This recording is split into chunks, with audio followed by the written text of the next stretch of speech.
I'm going to show you everything that you need to know about prologues and when to use them, when not to use them, and how to actually write a good one so that readers will get immediately invested into your story.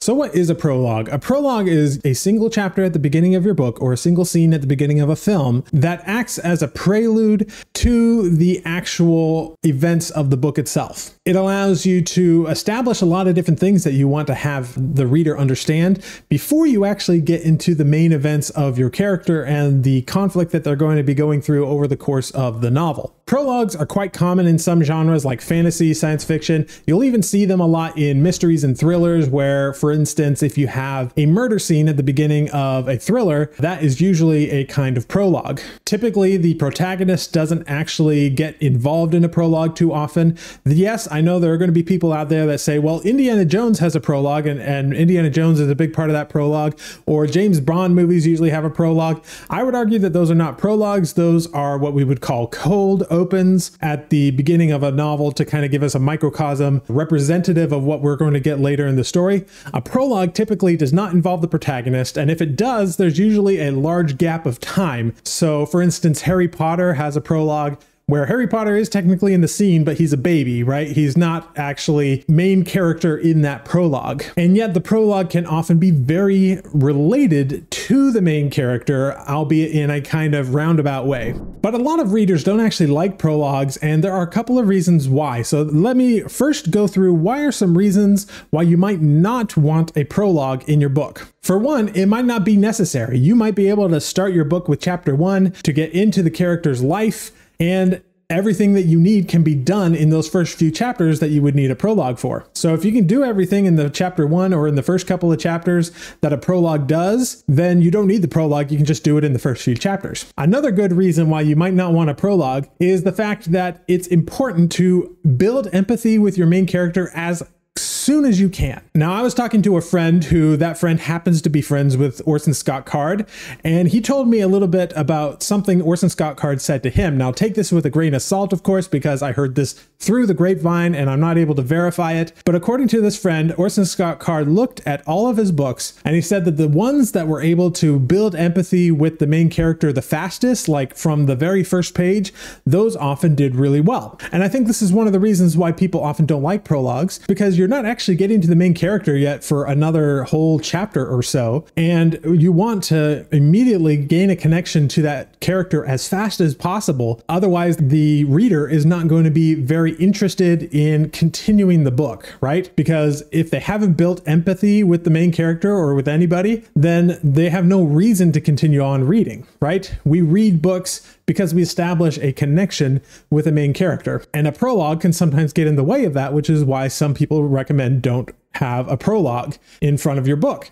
And yet prologues are still pretty common, especially in genres like fantasy. So why is that? And why should you use a prologue, even if there is that disadvantage of not building empathy with the character very quickly? Well, here are some of the reasons why you would want to have a good prologue in your book. Well, the main reason is that a prologue allows you to set the tone and the mood for the book in a way that you can't always do in chapter 1. A lot of these OG fantasy books will sort of start out in a place that is small by comparison to where it will eventually go, where we're going to get epic battles, epic displays of magic, wondrous cities and locations, and there's all of this stuff that we just don't get from chapter 1. And so a prologue allows the author to really take a step back and say, okay, here is a big display of epicness, right? To kind of give the readers a taste of what is coming in this book. And then we're able to move to chapter 1, where we go to the character in this less epic environment. Now that they've established that tone and that promise of the epicness that is to come, we can then go to the main character and start to establish empathy with them in chapter 1. So that would be my main reason to use a prologue. Look at chapter 1 and say,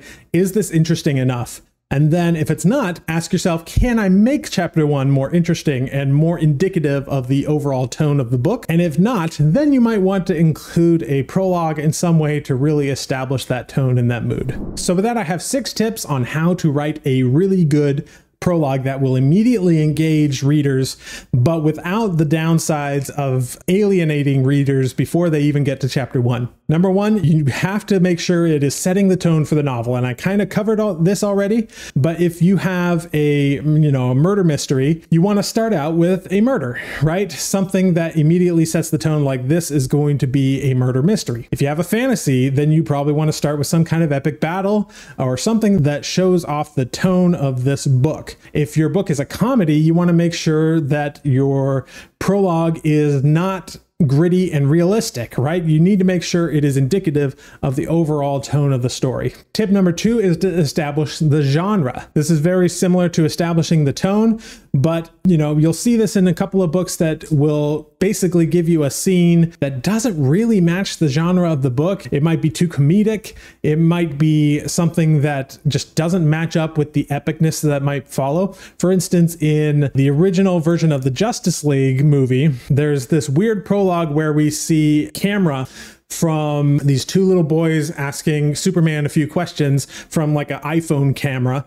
And it's almost a little bit comedic, a little bit silly, and not really indicative of this epic superhero saga that we're supposed to be seeing later in the film. But if you look at the prologue for The Lord of the Rings, it's got epic battles. You're given the history of this ring, so everything just kind of comes together. You see the big dark lord, you understand how scary he is. And then we move into the actual start of the story, which is in this nice, quaint little hobbit village, which is why they put that prologue in front of basically the chapter 1 of the movie, right? Because that prologue gives a better overview that this is going to be a major fantasy epic that we're moving into, which you wouldn't necessarily get by the opening scene in Hobbiton, where, Gandalf shows up with Frodo and everything. There's no epicness to those scenes. Nothing about it screams epic fantasy. So in order to get that, you want to make sure that the prologue accurately represents the genre that you're getting into. Tip number 3 is to make sure your prologue is very concise. And this is important because you do want to get to that first chapter to build empathy with the character as soon as humanly possible. So you want to make sure there are no info dumps, any large amounts of information that you're trying to get the reader to understand. In fact, it's often better if you just drop readers right into the action with very little explanation, because that sort of presents a sense of wonder around like, ooh, this is going to be a very interesting world that we're being dropped into. The perfect example of this is the opening to Star Wars: A New Hope, where we're just sort of dropped into the epic conflict between the Empire and the Rebels. It's very representative of the overall conflict that we're going to get across the entire original trilogy, but we're just sort of dropped right into the middle of it and taking it from the points of view of C-3PO and R2-D2. Now that's a good example of dropping us right into the action. It's not necessarily the best example for a concise prologue, because in Star Wars: A New Hope, that prologue goes on for quite a while before we actually meet Luke Skywalker. So in that case, you generally want to make sure you're not doing a ton of info dumping. Make sure that you're just dropping readers right into the action and then getting immediately to chapter 1 as soon as you can. There are, of course, exceptions to this, Star Wars being one. In the opening to The Way of Kings, which is the first book in the Stormlight Archive series by Brandon Sanderson, there's not 1, not 2, but 3 prologues. And that's really only possible because Brandon Sanderson was an established name at that point, and the readers had come to trust that he could pull off what he sets out to do. And that's the only reason why I think that works. I think for a newer author, you don't want to do that. You would want to really just get to the action, get to chapter 1 as fast as you can. So make sure that your prologue is concise, that it's not doing anything that feels bloated or unnecessary. It only establishes the tone and the genre, maybe a little bit of information about the conflict, but other than that, go straight to chapter 1 as quickly as you can. Tip number 4 is to make sure they're even necessary. There are going to be many cases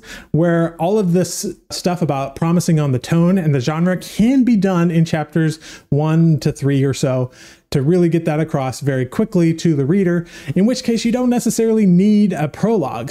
And make sure there's not actually some way to do the same things in chapter 1 as you're trying to do in the prologue. Tip number 5 is to establish the conflict. This is one of those things that often in the first few chapters of your book, you can't establish the main conflict of the story because that doesn't really get started until the inciting incident, which could be several chapters in. Now, every chapter in your book should ideally have some kind of conflict, but what I'm talking about here is the central conflict of the book. So maybe you'll have a prologue that involves the main villain or the forces of the main villain inside of that prologue. And a prologue is a great opportunity to really give a sense of the scale of the conflict. How bad is this bad guy, right? and just what are the heroes going to be up against in this story. If you can do that effectively in the prologue, you're going to be increasing the tension for the rest of the book, which is going to be a good thing for you. And it allows you to get that across up front rather than having to wait until later in the book to really get an idea of what that conflict is going to look like. And then my last tip is to don't involve the protagonist directly.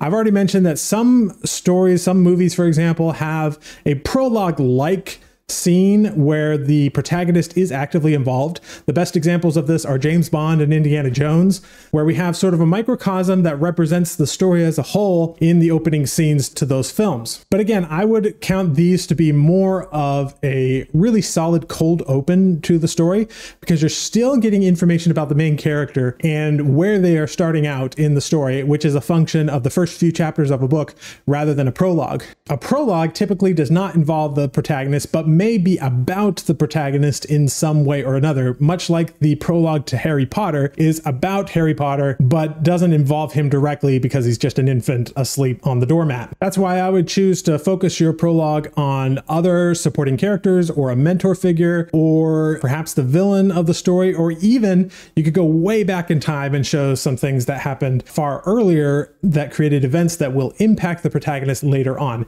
But in general, I would say try to leave the protagonist out of it, because if you are involving the protagonist, there's a good chance that your prologue might actually be better as a chapter 1 rather than a prologue.